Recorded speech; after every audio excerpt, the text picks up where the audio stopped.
So it's been 1 year since I graduated with a forestry degree, and no, I don't have a full-time job yet. But before you feel bad for me, let me tell you what this 1 year actually looked like, what the job market for forestry degree in Nepal really is, and one thing that nobody tells you before you choose this career. So hi everyone, I'm Latikab अनि यो video चाहिँ म एकदम short sweet and factual बनाउँछु. Last year मैले दुईटा forest related video post गरेको थिएँ एन्ड टिल डेट मलाई त्यो भिडियोमा चाहिँ फरेस्ट्रीमा करियर रिलेटेड एकदमै धेरै क्वेरी आउँछ. त्यो भिडियो हेरेर मेरो इन्स्टाग्राममा पनि मलाई धेरैजनाले टेक्स्ट गर्नुहुन्छ. So I thought of making a separate video for that. So let's start with what even is the forestry job market in Nepal. Forestry in Nepal is a small sector, but don't mistake small for limited. Forestry degree बाट graduate भइसकेपछि you can literally take a lot of paths, but let's talk about 4 major areas where forestry graduates usually work. Number 1, government sector. Government sector मा पनि if you have done diploma or BSc मा depend गर्छ तिमीले कुन position पाउँछौ भनेर. If you have done diploma, then diploma पढिसकेको or डिप्लोमाको degree भएकोले चाहिँ they can apply for ranger post, but if you have a BSc degree, then you can apply for the Adhikrit post, which is also known as forest officer or सातौं तह in Nepali. These are लोक सेवा positions under forest department, provincial government and conservation area. अनि national level बाट नै धेरै number of seat नखुले पनि provincial लेभलमा त्यसै लोकल लेभलमा चाहिँ यस्तो सिटहरू भइरहेको हुन्छ. So you can apply there study and get the position. Number 2, NGOs and INGO. नेपालमा सलिड प्रेजेन्सै छ of national and international organisations working in environmental conservation, sustainable development, community फरेस्ट्रीको सेक्टरहरूमा. सो एनजिओ एन्ड आइएनजिओमा वर्क गर्दाखेरि चाहिँ these are project or contract base. सुरुमा start गर्दाखेरि चाहिँ you start with 1 year or 5 year or 3 year of contract. तर त्यो कन्ट्र्याक्ट चाहिँ पछि रिन्यू भएर चाहिँ त्यसको टाइम ड्युरेसन पनि बढ्न सक्छ, but it depends on how you actually work there. So तिमीले यस्तो पोजिसनमा चाहिँ राम्रै गर्दै गयो, राम्रो कनेक्सन बनाउँदै गयो भने चाहिँ this positions can actually become long term roles in future. Number 3, research sector. Research sector चाहिँ नेपालमा अहिले करेन्टली अन्डर रेटेड र अन्डर टक नै छ. Various academic institutions, various private research firm, international कोलाबोरेसनहरू गरेर चाहिँ डिफ्रेन्ट फरेस्ट्री ग्रेजुएटहरूले यसमा वर्क गरिरहेको छ.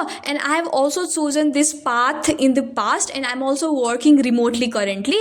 Basically यसमा चाहिँ as a forestry graduate you get involved to collect data, analyze the data management, just data analysis, scientific writing, basically scientific work नै हुन्छ. So to give an example, suppose if you get hired to work as a volunteer or as a research assistant for a national level research project, त्यसमा चाहिँ तिमीले कुन level of काम गर्ने भनेर तिम्रो क्वालिफिकेसनले पनि डिटरमाइन गर्छ. Number 4, field and freelance based work. You might task फरेस्ट्रीमा पनि फ्रिलान्सिङ हुन्छ र योर क्वेरी इज राइट. म पनि सुरुमा कन्फ्युज हुन्थेँ फरेस्ट्री फ्रिलान्सिङ भन्दा, बट यस फरेस्ट्रीमा पनि फ्रिलान्सिङ हुन्छ अनि I does that quite often. यो फ्रिलान्सिङ चाहिँ it might be enumerator work, data collection work, environmental impact assessment work और anything that revolves around your sector. Freelancing र फिल्ड बेस्ड वर्क चाहिँ बेसिकली कन्ट्र्याक्ट बेस्ड हुन्छ. You go to work for 2 to 3 months अनि यो चाहिँ steady पनि हुनसक्छ if you build the right connection. But यस्तो वर्कहरू कन्ट्र्याक्ट बेस्ड भए पनि तिमीलाई राइट कनेक्सन बनायो भने चाहिँ फ्युचरमा त्यही कन्सल्टेन्सी और त्यही ठाउँ और त्यही कन्जर्भेसन प्रोजेक्टमा चाहिँ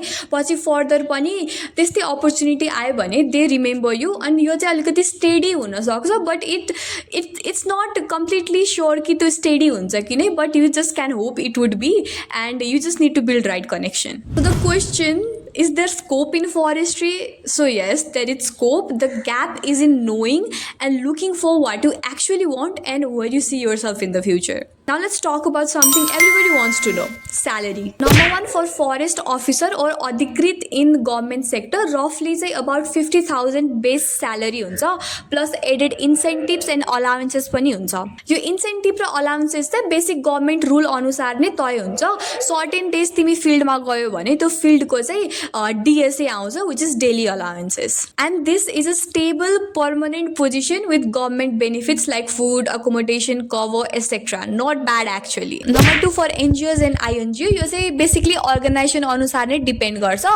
While INGO pay a little higher than the national level NGOs, किनकि INGO को funding पनि higher हुन्छ than NGOs. So you could be looking anywhere around 40,000 on the lower end. Significantly यो salary चाहिँ बढ्दै जान्छ. यो चाहिँ पोजिसन अनुसार अनि तिम्रो तिमी पछि फ्युचरमा कुनै काममा स्पेसलिस्ट भयो भने त्यसमा पनि डिपेन्ड गर्छ. सो तिम्रो एक्सपिरियन्स, स्पेसियालिटी अनि what you can actually do for the अर्गनाइजेसनमा चाहिँ तिम्रो स्यालेरी डिपेन्ड गर्छ. अनि if you do field based work, यो एनजिओ आइएनजिओ दुइटैले नै चाहिँ फिल्ड बेस्ड वर्कको चाहिँ छुट्टै अलाउन्सेस र इन्सेन्टिभ चाहिँ दिने गर्छ. Number 3, research work. So research वर्कको चाहिँ एउटा फिक्स्ड रेट भन्ने हुँदैन.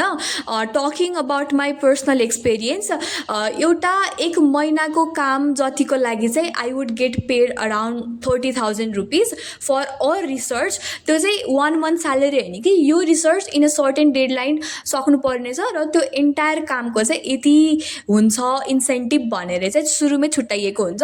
अनि मैले चाहिँ हाई एन्ड वर्क त्यस्तो एकदम ठुलो रिसर्च फर्ममा पनि काम गर्थेन. So I would get paid around 30,000 for a research work, जसलाई सकाउन 1 to 1.5 मन्थ चाहिँ लाग्थ्यो.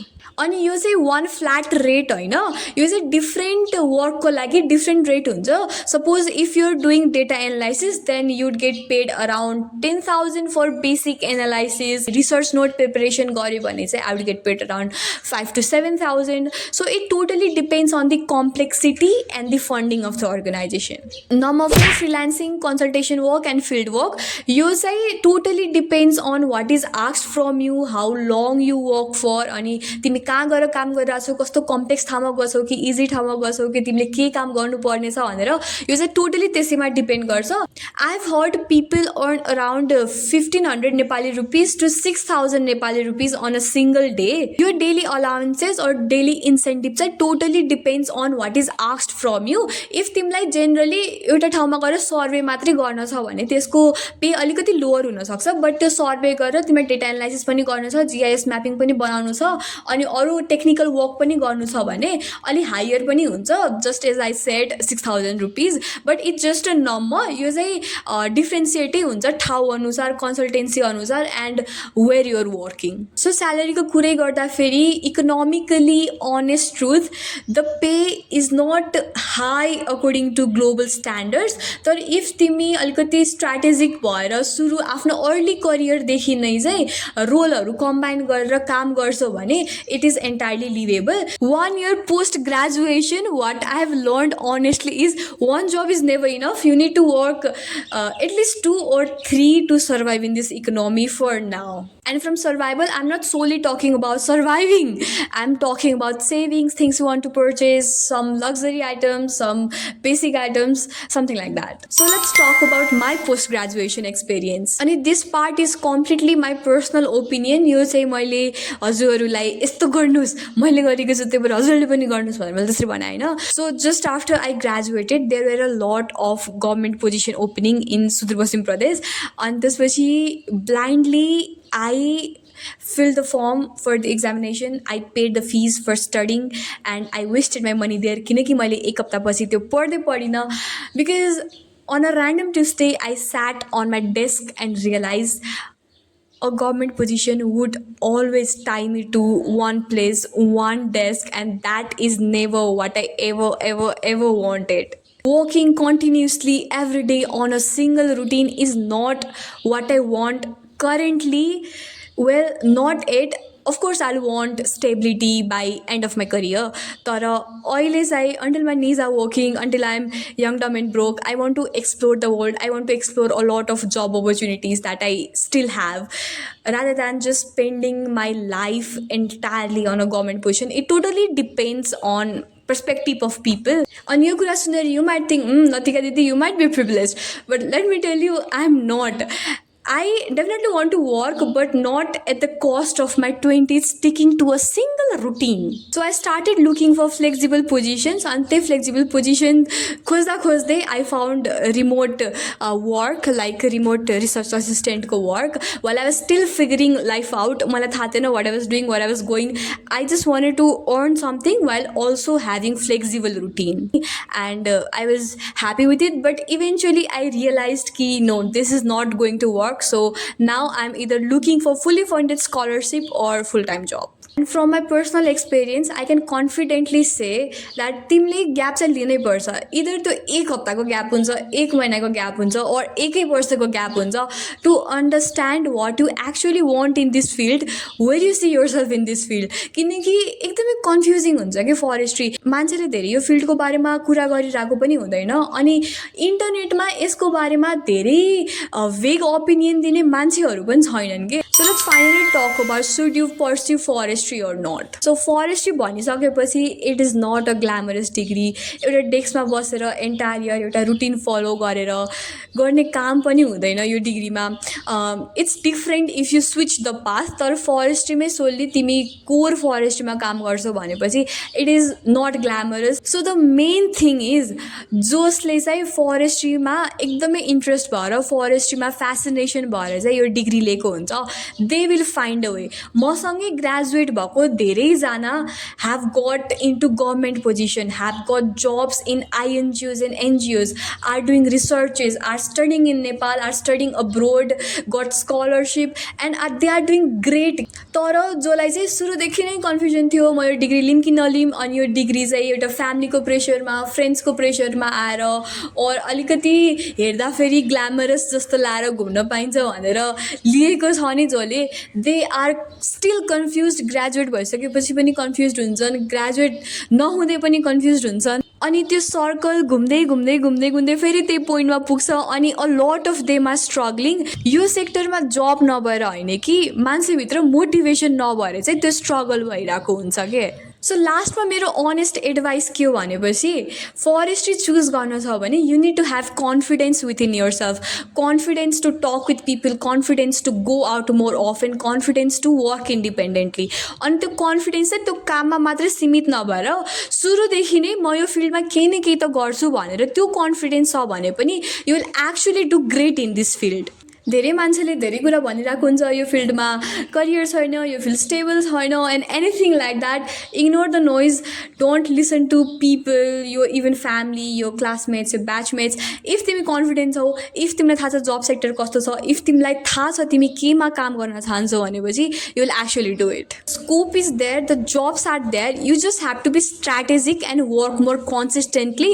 अनि जब पाउनको लागि, यो करियरमा सेटल डाउन हुनको लागि चाहिँ अलिक पेसेन्स चाहिँ हुनुपर्छ.